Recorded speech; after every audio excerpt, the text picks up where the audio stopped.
Dans la vidéo d'hier, on a vu une manière un peu détournée pour obtenir des coordonnées de prospects ciblés. Aujourd'hui, on va voir comment faire pour obtenir des recommandations, comment faire en sorte que vos clients parlent de vous et vous fassent de la pub. C'est important parce que si vous cherchez la croissance, si vous voulez obtenir plus de clients et vendre plus de réservations, il n'y a pas de secret. Il n'y a pas de secret, il faut mettre vos clients à contribution.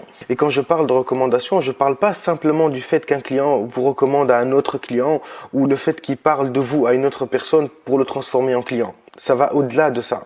Une recommandation, ça englobe plein de choses. Ça peut être un partage Facebook, un commentaire Facebook, un commentaire sur votre site, un avis aussi sur une des plateformes que vous utilisez pour vous faire connaître, comme par exemple TripAdvisor, Google My Business et plein d'autres. Bien sûr, c'est bien de demander à vos clients de vous recommander, mais posez-vous simplement la question, à votre avis, qu'est-ce qui est plus efficace, disons, stratégiquement? Et qu'est-ce qui est mieux pour vous quand vous visez le long terme? Est-ce que c'est quand quelqu'un va vous recommander à un ami? Ou est-ce que c'est quand quelqu'un va laisser un commentaire sur votre site ou va partager sur Facebook le fait qu'il a réservé chez vous? Évidemment, c'est la deuxième d'un point de vue stratégique parce que ce partage ou ce commentaire sera vu par des dizaines d'autres personnes. L'avis qu'il va vous faire sur votre site restera bien sûr en ligne et toutes les personnes qui passeront dans quelques mois, dans quelques semaines, même dans quelques années vont aussi le voir. Sans parler du fait bien sûr que ça va booster votre référencement. Bien sûr que vous pouvez demander à vos clients directement des recommandations et c'est bien et c'est ce qu'il faut faire au début. Mais à long terme, si vous voulez obtenir de vrais résultats et des résultats surprenants,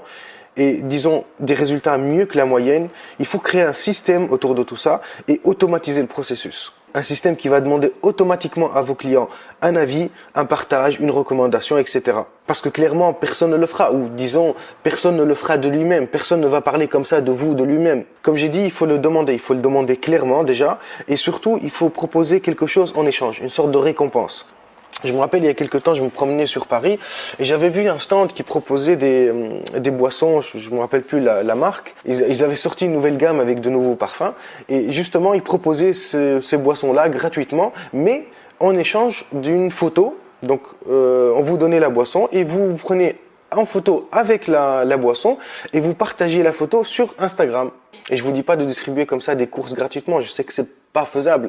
Quoique si vous le faites, je suis sûr que vous allez vous faire connaître très très rapidement. D'ailleurs, les grosses applications, c'est comme ça qu'ils font maintenant. À chaque fois qu'ils s'implantent dans une nouvelle région ou dans une nouvelle ville ou même dans un nouveau pays, ils balancent comme ça des courses gratuites, mais sous certaines conditions. Et vous, à votre échelle, vous pouvez reproduire exactement le même mécanisme. Le fait d'offrir une récompense à vos clients en échange d'une action bien précise. Ça, par exemple, vous pouvez parfaitement le faire et facilement le faire avec des codes de réduction. Vous donnez la possibilité à vos clients de parrainer, par exemple, des proches. Vous leur donnez des codes qu'ils peuvent utiliser eux-mêmes ou les offrir à des amis ou à des collègues. Et c'est une technique qui marche super bien. Pas besoin d'avoir un système hyper sophistiqué, il suffit simplement d'un document Word que vous imprimez en plusieurs exemplaires, que vous distribuez comme ça.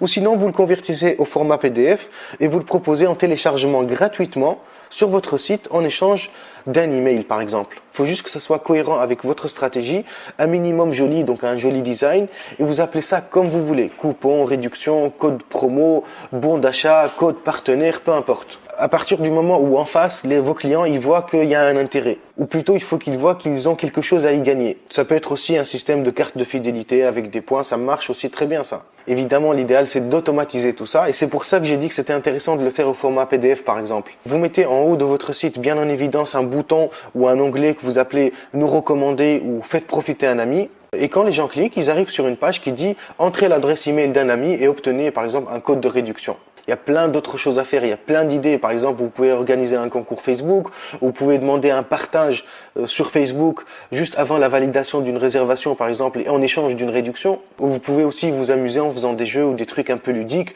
où la personne qui va poster, par exemple, un commentaire sur votre page, elle aura droit à une option supplémentaire dans la voiture. Je sais pas moi, peut-être plus de bonbons, ou une bouteille d'eau plus grande, ou une boisson surprise, par exemple. Je sais pas, voilà, des trucs comme ça, vous essayez de jouer un peu avec les gens. Il y a plein d'idées, il y a vraiment plein d'idées à développer.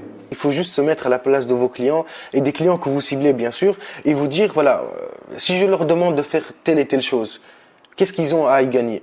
Et si c'était moi qui étais à leur place, est-ce que je le ferais? Est-ce que c'est assez intéressant pour que j'y consacre du temps? Ou est-ce que c'est assez intéressant pour que je me casse la tête, par exemple, à remplir le formulaire? C'est important de comprendre ça et vraiment de vous mettre à la place de votre client. Voilà, on arrive à la fin de la vidéo. C'était la vidéo numéro 25 du défi 30 jours. J'espère que ça va vous donner des idées, j'espère que ça va vous donner des pistes. Moi aussi, il faut que je creuse la question pour trouver quelque chose d'intéressant à proposer à mes clients. Bon, j'ai ma petite idée, je vous en parlerai en temps voulu. Je vous dis à la prochaine vidéo. Salut et à demain.